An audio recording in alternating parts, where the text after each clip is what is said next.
ప్రేమనండి.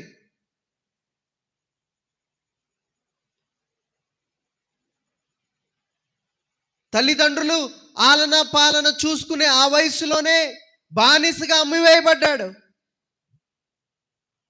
తల్లి ప్రేమ తెలియదు, తండ్రి ప్రేమ తెలియదు.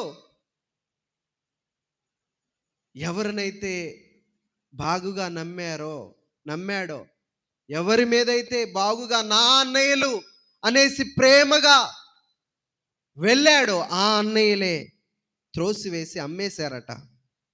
అన్యాయంగా. తర్వాత అక్కడికి వెళ్ళిన తర్వాత కొంచెం పరిస్థితి బాగుందనుకుంటే, అమ్మ లేకపోయినా నాన్న లేకపోయినా ఎలాగాలో కష్టముతో ఆ బానిసత్వంలోనే పెరిగి కొంచెం పరిస్థితి బాగుంది, పోతీఫరు నమ్మాడు అన్న తర్వాత నిందొచ్చేసింది, అవమానం వచ్చేసింది.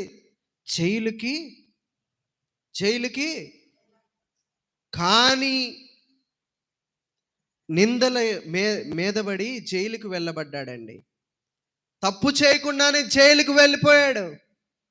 జైలుకు వెళ్ళిన యోసేపు అంట అలాంటి పరిస్థితుల్లో కూడా ఏంటి ప్రభువా అనేసి అరవలేదట దేవుణ్ణి. మనం ఈరోజు చిన్న శ్రమ వస్తే, ఆదివారం ప్రార్థనకు వస్తున్నాను కదయ్యా, బుధ శుక్ర శనివారాలు ప్రార్థనకి చేస్తా ఉన్నాను కదా, రోజు కుటుంబ ప్రార్థనలు చేస్తున్నాను కదా, ఏంటి నాకు అప్పులు, ఏంటి నాకు శోధనలు, బిడల మాట వినట్లేదు, సమాధానం లేదు అనేసి నెత్తి నోరు బాదుకొని దేవుణ్ణి అవమానించేవారు ఎంతమంది లేరు ఈ రోజున? చాలా మంది ఉన్నారండి.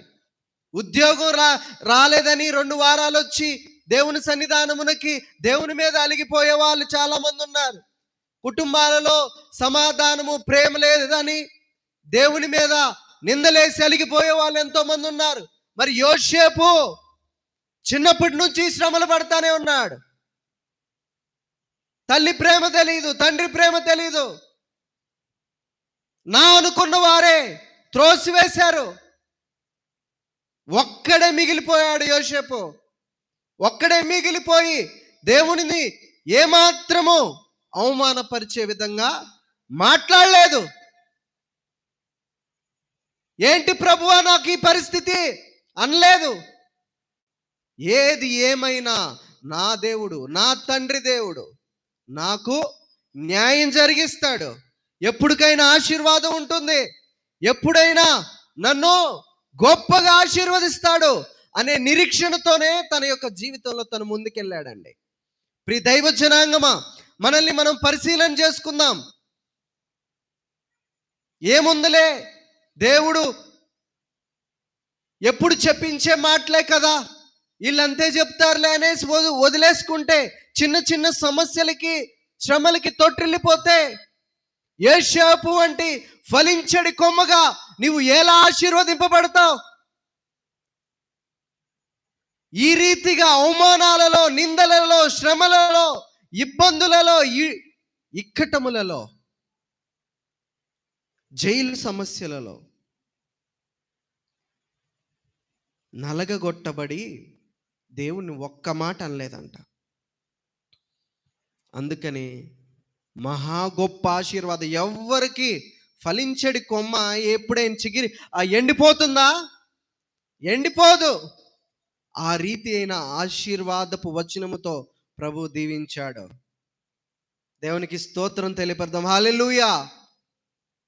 ఫలించడి కొమ్మగా నీ బ్రతుకు కావాలి అంటే బహుశా ఈరోజు నీ పరిస్థితి ఎండిపోయిన కొమ్మే అవ్వచ్చు,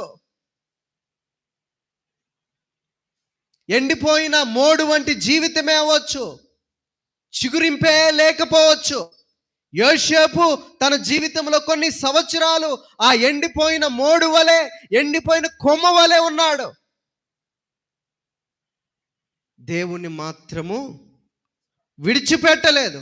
అన్నలు అమ్మేశారు, అన్యాయంగా జైలుకు వెళ్ళాడు, కానీ నిందలెల్లా మీదకొచ్చినాయి. యోసేపు దేవుని మీద ఫిర్యాదు చేయలేదండి. దేవుడు తనతో ఉన్నాడు అని బలంగా నమ్మాడు. దేవునికి స్తోత్రం. హల్లెలూయా. ఆ రీతిగా మనం నమ్మాలి. అప్పుడే దేవుని ఆత్మ మనలో ఉన్నట్లు